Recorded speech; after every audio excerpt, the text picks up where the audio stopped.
Anew something. Learning changes you. Dear viewers, our today's pronunciation class number 6. আজকের ক্লাসে থাকছে শব্দের শেষে এ ওয়াই যদি থাকে তাহলে উচ্চারণটা কেমন হবে।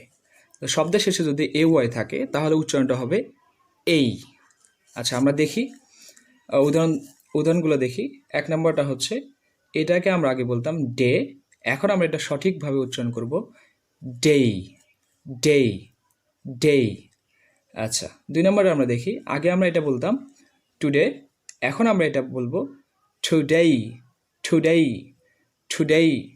আচ্ছা, 3 নম্বরটা আমরা দেখি, এটা আগে আমরা বলতাম সে, এটা এখন আমরা সঠিকভাবে উচ্চারণ করব সেই, সেই, সেই। 4 নম্বরটা দেখি, 4 নম্বরটা আগে আমরা এটা উচ্চারণ করতাম মে, এখন আমরা এটা সঠিকভাবে উচ্চারণ করব মেই, মেই, মেই। আচ্ছা, আমরা আবার একটু দেখি, যদি শব্দের শেষে এ ওয়াই থাকে তাহলে আমরা উচ্চারণ করব এই। 1 নম্বরে হচ্ছে ডেই, 2 নম্বরে টুডেই, সেই, মেই। আচ্ছা, যাই হোক আজকে আমাদের এইটুকুই।